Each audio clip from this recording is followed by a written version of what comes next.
In the pouring rain, a mother and her young son are thrown out of their home, their belongings scattered on the sidewalk, a heartbreaking scene anyone would want to look away from.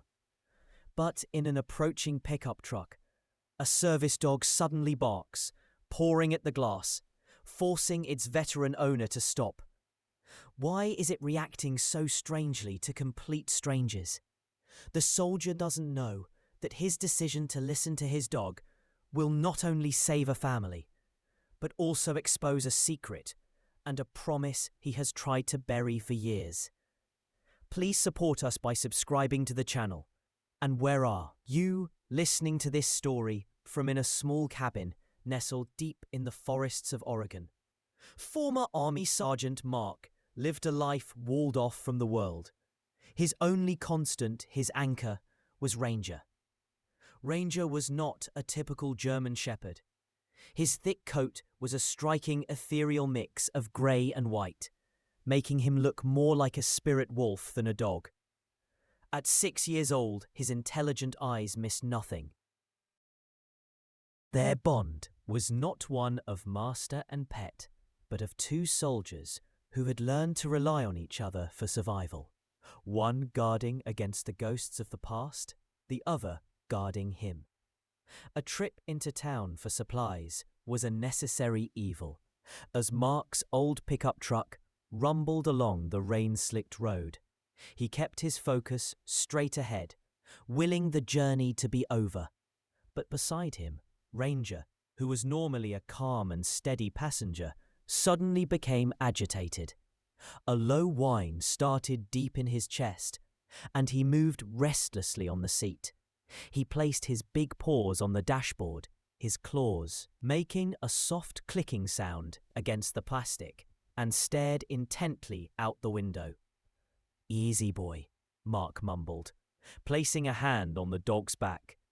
But Ranger's agitation only grew.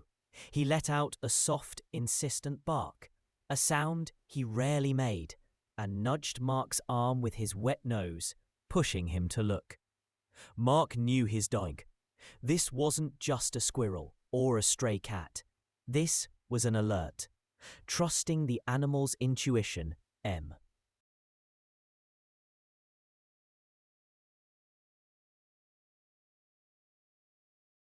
To remain invisible, Mark slowed the truck and followed Ranger's gaze through the grey curtain of rain. He saw it.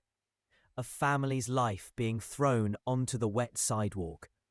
A heavy-set landlord was yelling, his face cruel with impatience. A young woman stood soaked and shivering, her expression one of utter defeat. Beside her, a small boy was trying to shield his face from the scene. It was the boy's silent misery that Ranger had sensed, a distress signal that had travelled through the storm. In that moment, Mark's walls of isolation crumbled. His partner had given him a mission. Hauled the truck to a sharp halt at the curb and got out, the cold rain doing nothing to cool the sudden fire of purpose inside him. He walked directly to the landlord, his military bearing silencing the man's tirade. "That's enough," Mark said, his voice low, but carrying an undeniable authority. He then turned to the woman and her son. "You're coming with me." It wasn't a question. It was a command, an order. Initiate.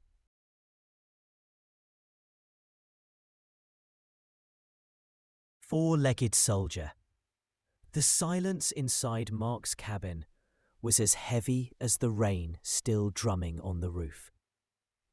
Mark, awkward and out of practice with guests, busied himself by building up the fire. Elena sat stiffly in a wooden chair, while her son Leo watched the flames, his small body wrapped in a blanket. The tension was thick enough to taste. Ranger, the great white-grey shepherd, lay quietly on the hearth, for a moment a calming presence in the room. But then he stood up. He padded silently across the floor, his claws making no sound on the wood. and stopped directly in front of Elena. She flinched, expecting a simple sniff or a curious nudge. Instead, Ranger did something specific and strange. He gently pushed the back of her hand with his wet nose, then rested his chin firmly in her palm, looking up at her with soft, knowing eyes.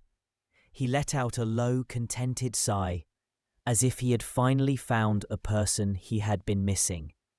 Mark watched this completely baffled. Ranger was a service animal.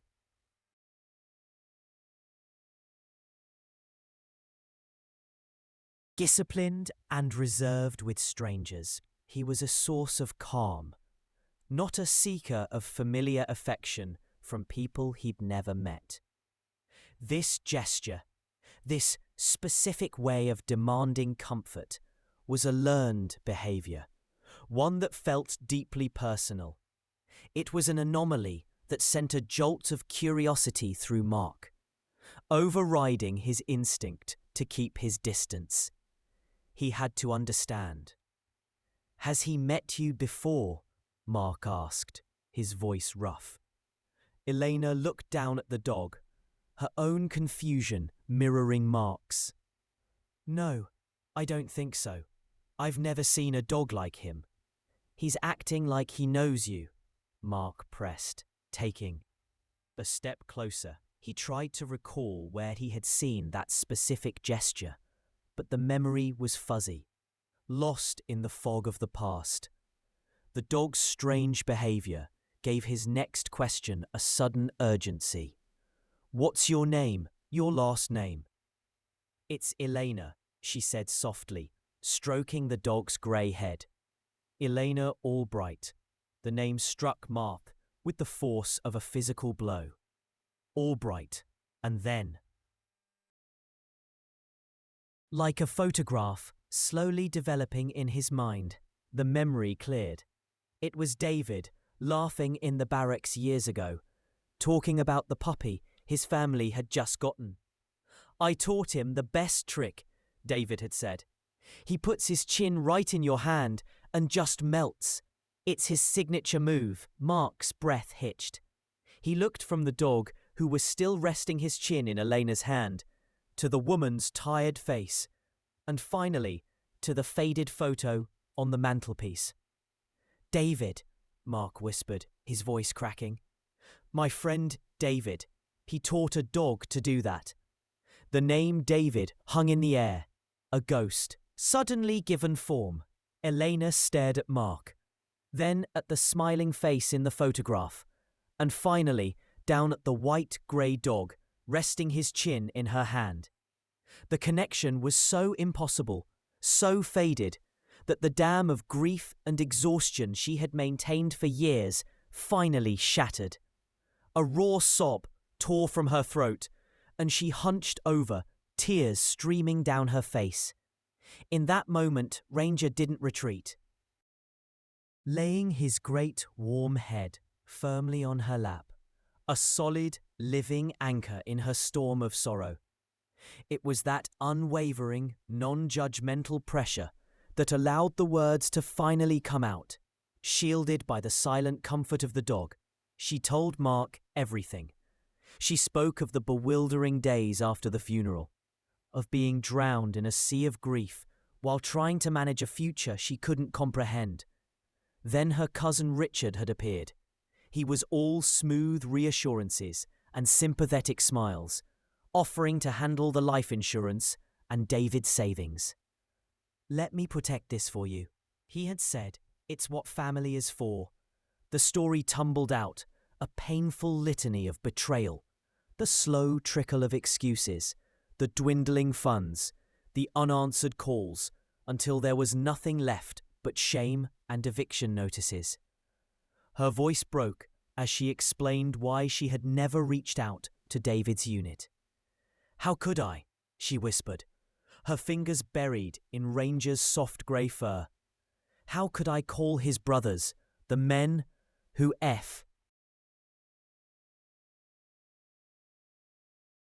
and tell them I had lost everything, that I failed him? He died to give his son a future, and I let a monster steal it. The shame was too much to bear. Throughout it all, Ranger remained completely still, a warm, breathing statue of solace. He absorbed her tears and her pain, his steady presence giving her the strength to voice the failure she had carried alone for so long. He was no longer just Mark's dog. He was her confessor, her silent, furry guardian. Mark listened to every word, his own grief and guilt twisting into something new, the formless weight he carried every day as a survivor now had a purpose. It was no longer just about his past, but about Elena's future, about Leo's future. He looked at the woman crying into his dog's fur, at the small boy sleeping peacefully on the couch, and at the picture of his grinning friend on the mantel. A cold, clear resolve settled over him. This was not charity, this was a duty. He would get justice for David's family, and he would do it with his.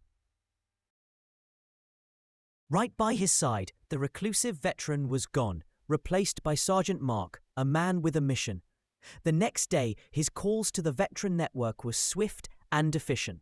He found a pro bono lawyer, Sarah Jenkins, a sharp-as-a-tack Navy veteran, whose voice on the phone radiated confidence.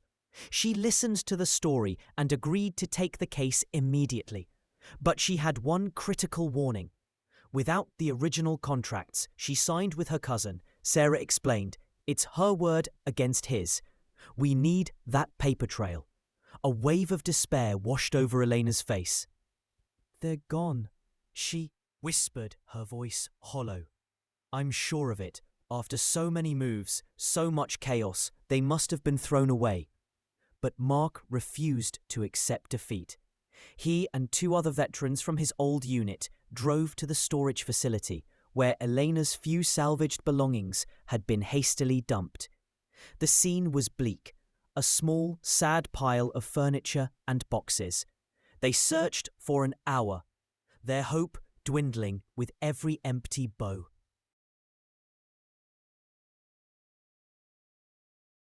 Finally, only one battered cardboard box remained in the corner, taped shut and stained with water. Just leave it, Elena said, her voice tired. It's just old junk. Throw it away. As one of the vets moved to discard it, Ranger, who had been observing the search with quiet intensity, sprang into action. The great white-grey dog moved swiftly, planting his body directly in front of the box. He let out a sharp, commanding bark, a sound that was completely different from his usual soft noises. He nudged the damp cardboard with his nose, then looked directly at Mark, his intelligent eyes burning with an unmistakable message. He was not playing. He was signaling, "Whoa, hold on," Mark said, putting a hand up. He knelt beside his dog, who whined softly, and nudged the box again, trusting his partner completely. Mark ripped the tape off the old box. Inside, beneath a layer of Leo's old baby clothes and some forgotten photo albums, was a thick manila envelope. With trembling hands, Mark pulled it out and...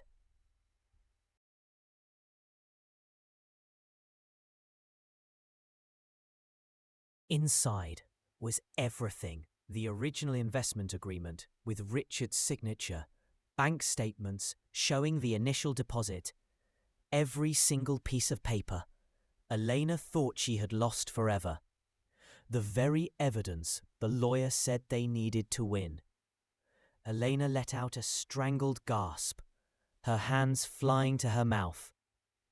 Mark stared at the documents, then down at his incredible dog, who was now sitting patiently.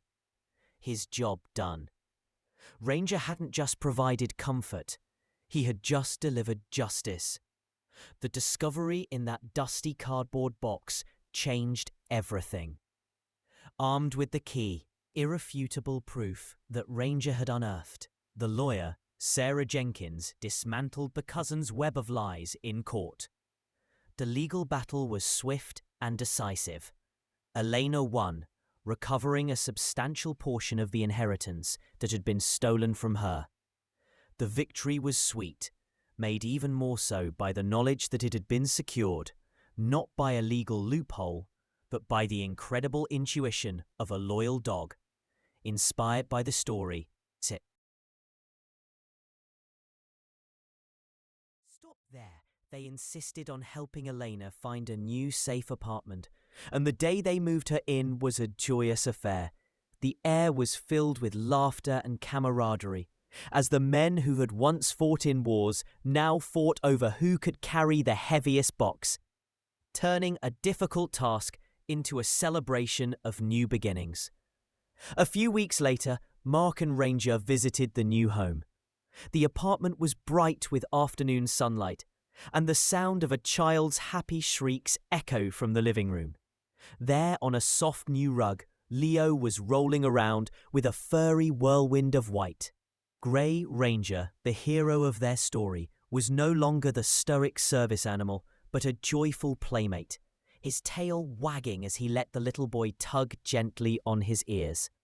Elena emerged from the kitchen, her face relaxed and filled with a light Mark hadn't seen before. "He's the guest of honor always," she said, smiling at the dog. Mark watched them, a profound sense of peace settling over him. For years, he thought the promise he made to David was his burden to carry alone. But he realized now that he had only been the hands and feet of the mission. Ranger had been its heart and its soul.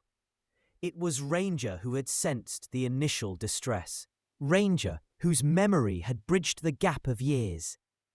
And Ranger who had sniffed out the justice they so desperately needed. The promise hadn't been kept by one soldier. It had been fulfilled by a team of two. The weight of survivor's guilt finally lifted from his shoulders, replaced by the quiet, steady pride of a partner.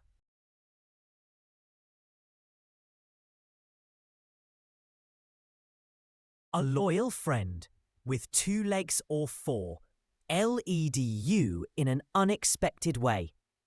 In the comments below if you cherish this incredible bond. Your support by liking, sharing and subscribing helps our Voice of Paws community thrive. Our next tale is waiting for you, now on the screen, and it is another powerful story of an animal's extraordinary heart.